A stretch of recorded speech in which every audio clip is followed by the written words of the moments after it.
Howdy y'all, Damani here. As many of you may have remembered, a few months back I released my questions for AOC video, and it actually did really well. What I wanted to do though was ask other people questions, other entities questions. These are the burning questions American people have, and I wanted to bring those to you in a format that's easy to watch and enjoyable to watch at the same time. For the last couple of weeks, I've actually been releasing these videos on my Instagram, and a few of these have actually also gone on the Wright Brothers Facebook page. But I know there's some of you out there in the tribe who are only connected to us on YouTube, so I wanted to go ahead and make these videos available to y'all as well. I do hope you enjoy them, and without further ado, let's get into Questions, Volume 1.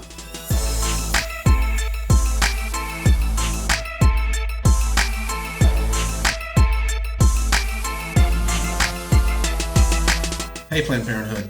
Since 1973, it's estimated you've killed over 8 million unborn children. They never got the chance to speak, but I did, and I have some questions for you. Why are you working against heartbeat bills and trying to keep Roe v. Wade the law of the land when Norma McCorvey, Jane Roe in that case, actually became pro-life later on in life and worked to overturn Roe v. Wade? On your website's Get Involved tab, for every subcategory I click on in that drop-down menu, why are black women the only faces I see at the top of each page? It seems pretty clear who you want to get involved. Why does your website say people have abortions for many different reasons, but not say that the number one reason for abortion is convenience? Not rape, not incest, not fetal deformities, not a life with a mother, but convenience. Why did your president, Leana Wen, tweet that thousands of women died before Roe v. Wade? A claim even the Washington Post fact-checked and found to be untrue. Why did you call for Governor Ralph Northam to resign after his racist yearbook photos surfaced, when your own founder was a eugenicist who gave a speech to the women's branch of the Ku Klux Klan? Based on your report, you aborted 332,757 babies last year. Given this rate, why are you already more than halfway done with one since I started this video? The American people await your response. Joe, quit touching little girls, man.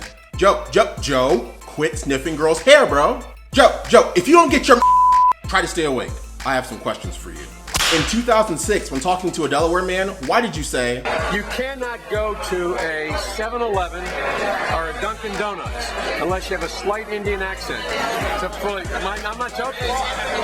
Why did you tell a South Carolina Rotary Club back in 2006 that you voted for 700 miles of border fence, but then reverse your position and say, "No wall can be built"? In 2016? As a senator in 1975, why did you oppose busing African American students to better schools as part of an effort to further racial desegregation?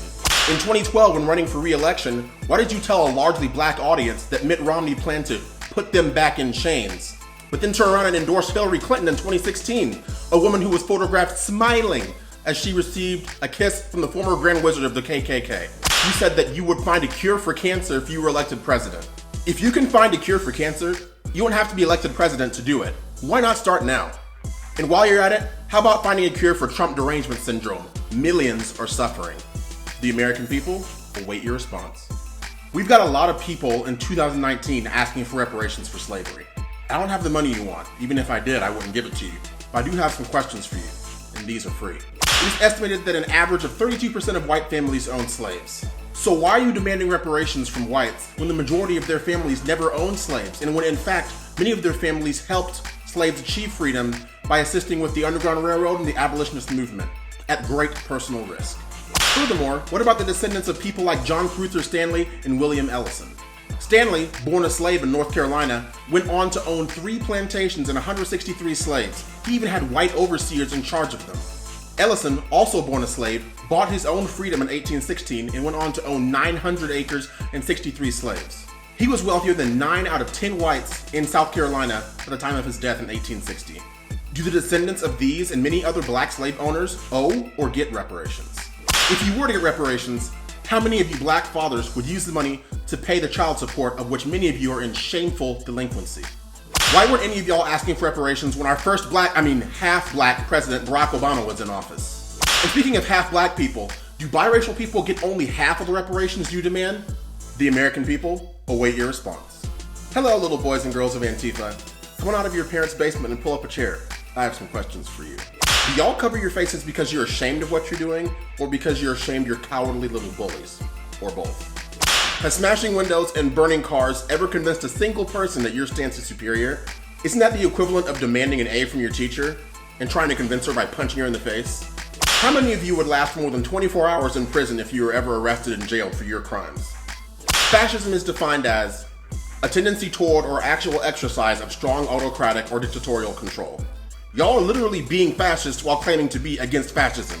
Do you realize that, or do you just not care? Does Antifa stand for anti-fascist or anti-First Amendment? Don't answer.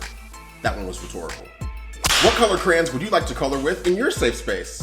Speaking of colors, for a group that claims to be against neo-Nazis and white supremacists and racism, why have I never seen a single minority Antifa member? My mom always taught me to never hit a girl. But how am I supposed to tell who's what when y'all all look like malnourished, gender-fluid preteens? Why haven't any of you tried to assault me yet? I would be happy to launch you into low orbit. The American people await your response. I hope you all enjoyed that as much as I enjoyed putting them together. These videos are a blast, and it's so hard since these videos are posted on Instagram. It's so hard for me to fit everything into 60 seconds.